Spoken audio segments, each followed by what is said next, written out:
gentlemen, non-binaries, welcome back to Babs' Bungalow. My name is Barbara, and today we're going to be tackling the next cameo in Mortal Kombat 1. And that next cameo is one of the biggest, baddest, freakiest characters in all of Mortal Kombat.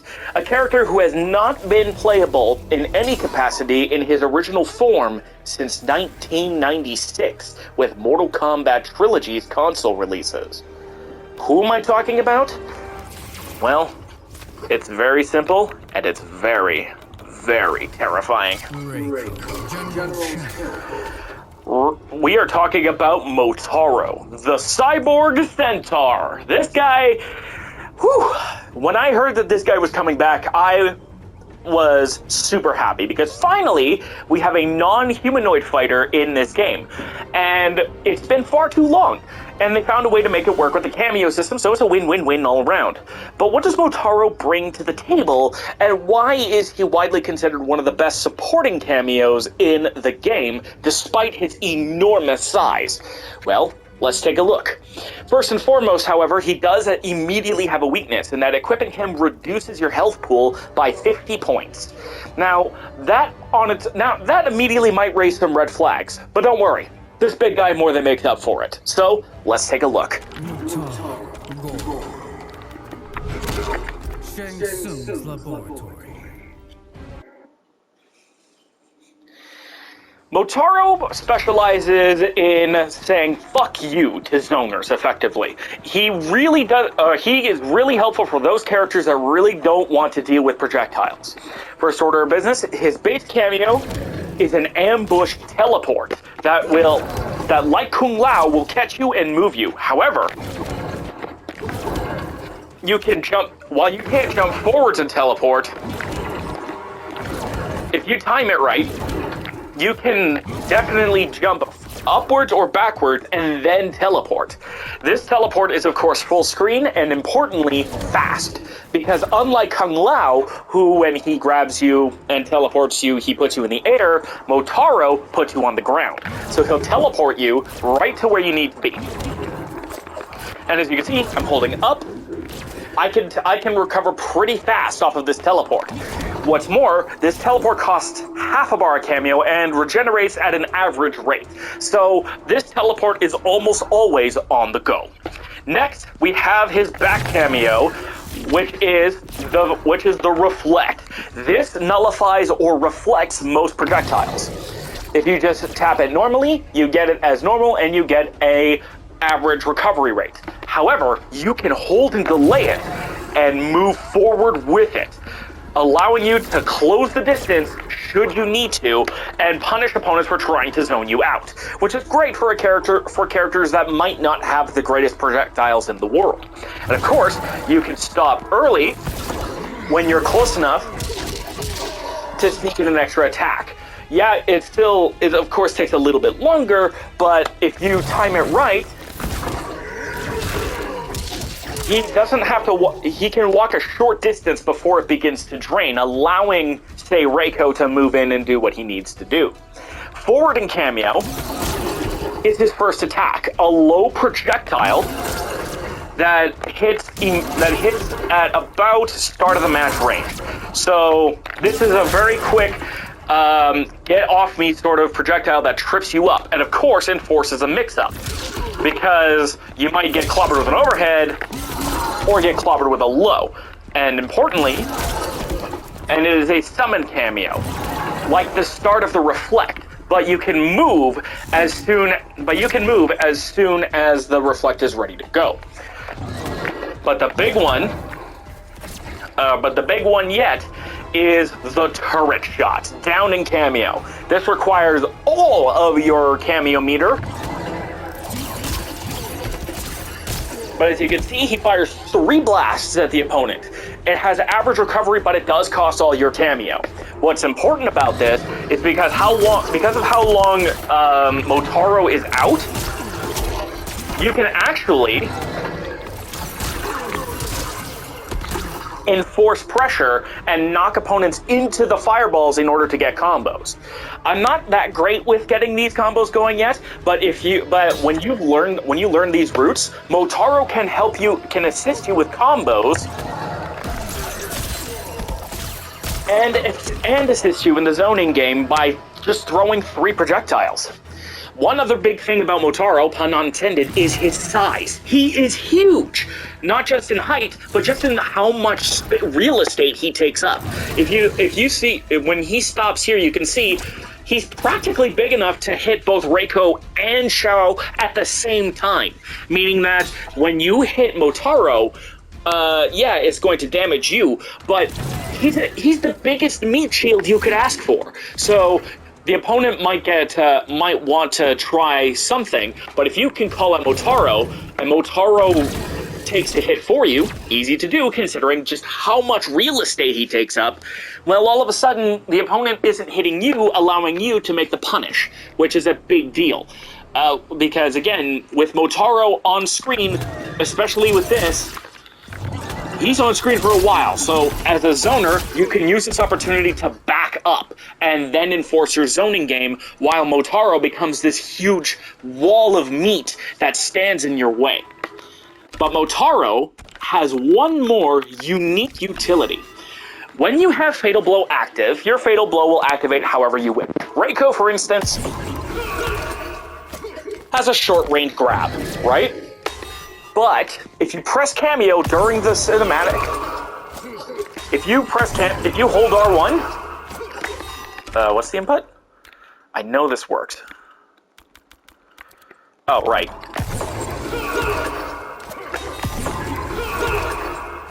Hold on. There we go. So I had trouble timing it, but Motaro will actually throw a punch that starts the Fatal Blow. And why is this a big deal? Well, again, at this range, Reiko's command grab super is going to miss, right? But at this range, Motaro clobbers you. Meaning that he can, for those who have short-range fatals or fatal blows that aren't conducive to combos, Motaro will be able to take charge. Pun not intended. Because, what is it? Yeah, so it's this, right? But being a fast mid, that takes full advantage. That allows Motaro to get combos that end in fatal blow that might not normally be possible, allowing your character to, in a pinch, absolutely run away with the round. Because if Motaro charges, it's basically an immediate, yeah, no, screw you, you're going to eat a punch to the face. So that's Motaro in a nutshell. He doesn't have enough Kameo unless you count the air teleport. So why is Motaro considered one of the strongest Kameos in the game? Well, of course, strong mobility options are very strong, especially if you're a character that needs good movement. A footsie character like Reiko, for instance, who is all about just kind of keeping at this range and enforcing pressure however he can, especially since he has a mid command grab when you meter burn this for 2 bars. He wants to kind of be where he wants to be, to keep you out and keep up his pressure so that when you do get close, he can get his basic but effective combos, right? And of course, you could do more if you're actually a Reiko main, unlike me.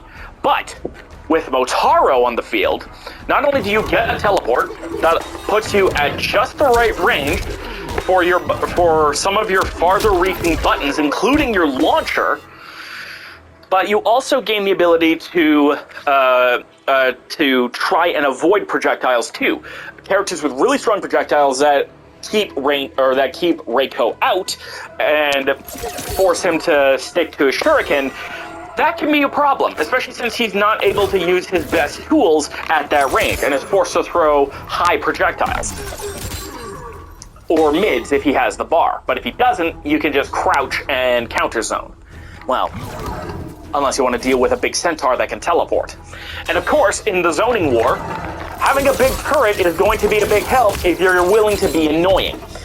which, I mean, Reiko already kind of is. It's perfect for him. And because Reiko has this big overhead at this range, you can force this, or you can force this that knocks down. Similar sort of idea. And this can effectively allow Reiko to have, does Reiko have an overhead ender? Sorry, I just gotta double check. Okay, he does not. But supposing Reiko had an overhead ender in his strength, you could just throw this out here for a quick ender in order to mix him up and knock him down. And of course, the projectile shield is great for him to walk in and enforce his pressure, especially with some of his farther reaching attacks, like the slide tackle, or the run. Allowing Reiko to really make advantage of this. Plus, if Motaro's in the lead and you want to hit Motaro, if you do it too early, you might get hit by Reiko instead, which if he hits this knee, he gets a hit confirm into it. Again, not the greatest damage in the world from my perspective, or like from my side of things, but I'm not a Reiko main. The concept is what I'm trying to get at here. Now, the ability to get in is a big deal for rushdown characters. But what if you're a zoner?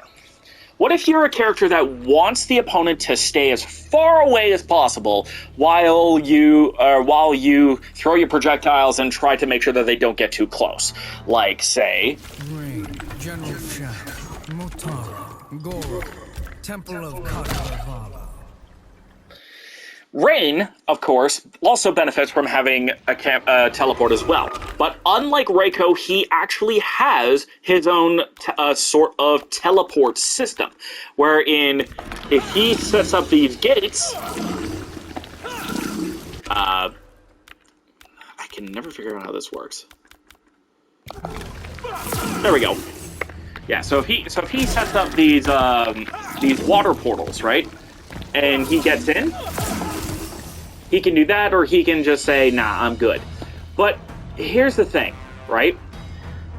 What if you're fighting against an opponent that absolutely nails you down, cannot get the portals to work in any way, shape, or form? Motaro. Now, unfortunately, Motaro cannot put you, teleport you to this distance, will teleport you closer. But this is actually not a bad spot for Rain to be in. Because of Rain's staff buttons. Like for instance, back 2. Which pulls the opponent closer, allowing Rain to potentially knock them back, or even a sweep to knock him down to get that pressure. And remember, teleport's an ambush, so if you're too close, you can do that, and all of a sudden you have an opportunity to at least squeak a backdash in, or something. Anything you need in order to back up. So, Geyser. You can do back 2 into teleport, and then use Geyser to enforce a little more distance, get back to your zoning. Or, of course, Motaro with his turret mode allows Rain to be a nuisance, as you can see, at full screen by allowing him to stay safe while he's charging things, activating Water Shield, if I can remember what the input for that is. You get the idea. There we go. Set up his Water Shield, set up his portals, you name it. So that is how Motaro helps zoners, because, of course, more range is always a good thing, and if you have this low to enforce, they might duck these highs, but all of a sudden, like, if they get at this distance, throw in a Motaro low, and they are forced back with a sudden low that they cannot crouch. And if they were to crouch block, they would take chip damage from this. Especially if you're willing to spend the meter. And again, it knocks you back. And of course, if your opponent gets cocky and gets hit by this, free turret mode. which will catch any wake up that you throw. So you can even dash in, be reckless. But if you are confident in that, and the opponent is going to try and wake up with an armored option, well, Motaro's just going to catch him with the turret mode and potentially kill the opponent for them trying to wake up punish you for being reckless with rain. Last, and certainly not least, we've seen applications for zoners and for characters that need to be at a certain range. But clearly, there's another type of character archetype that would really benefit from someone like Motaro, and that is a rushdown character, like Smoke. And Smoke really likes General Motaro for a big reason. Smoke wants to get in and mix you to death. That's just how it works. And yeah, he has a teleport, but teleport's unsafe. Teleport's very unsafe, minus 30. Especially if you're willing to meter burn it. He has this smoke in, which slips under projectiles, but if you block it, Vicious Vapors is also unsafe. It's just straight up immune to projectiles too, but presumably you can actually get hit from this as well. But what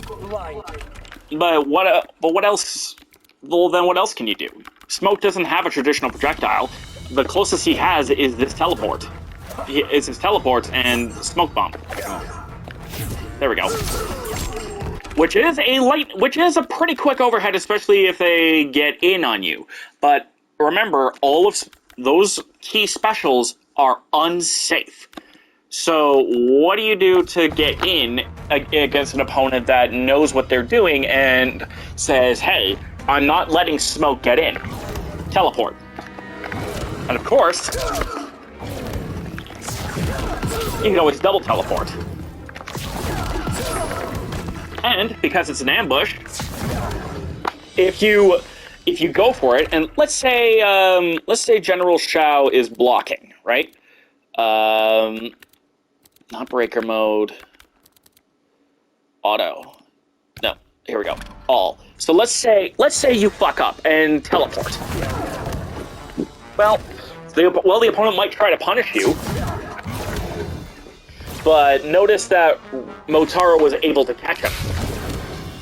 Same with this. Or same with this. Motaro being able to teleport will save your ass more times than you might imagine.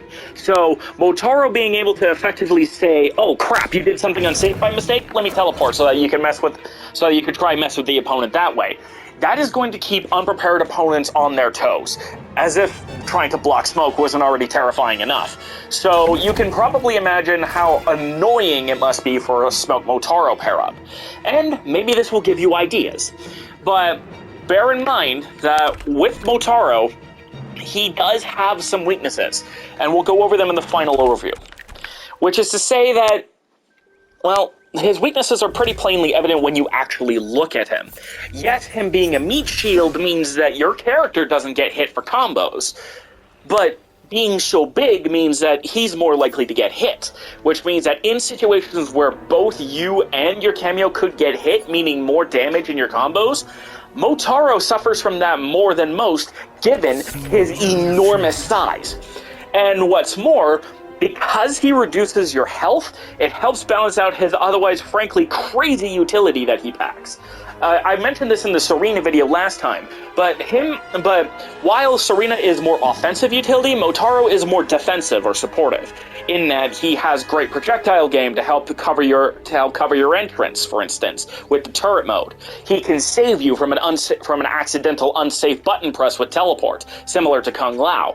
He has a built-in mix-up with a low shot, which can help with any overhead projectiles with any overhead attacks that you might have, especially if you don't have that many low options to begin with. And of course, I mean, a projectile reflect is a projectile reflect. That's going to be a hard thing to pass up for some characters, especially characters that don't have projectiles of their own. or projectiles that might be slower, or otherwise relatively unusable in some zoning situations, like Havoc's slower projectiles or Nataro's incredibly slow Blood Bolt. However, personally, I would not recommend you pair up Motaro with Motaro unless you are extremely confident in this aspect, because Motaro with Motaro has 850 health, the lowest health possible in the game. And you do not want to be fighting with a 15% health deficit against a really terrifying opponent. But if you're confident in your skills as Natara, and hey, good for you if you are, then Motaro can help cover a lot of Natara's weaknesses by giving her a full screen projectile that covers her getting in by air, for instance, or allows her to get in range of her lunge, or even get a safe blood sacrifice off to buff her damage and change certain options. That's going to be all for now. Don't forget to be awesome, and see if you can... Well, I've decided to kind of change how I reveal the next cameo. So, after me catching up and making up for lost time with the last 3 cameos we did, well, you'll know who's next at the end. We'll see you guys on the other side. Have a good one, guys.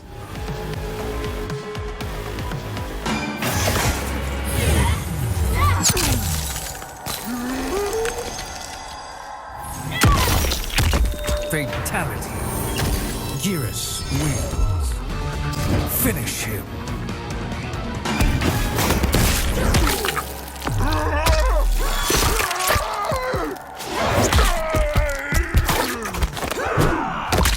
Fatality.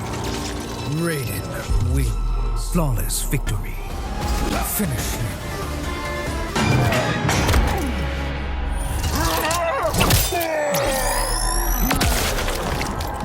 Fatality. Baraka wins.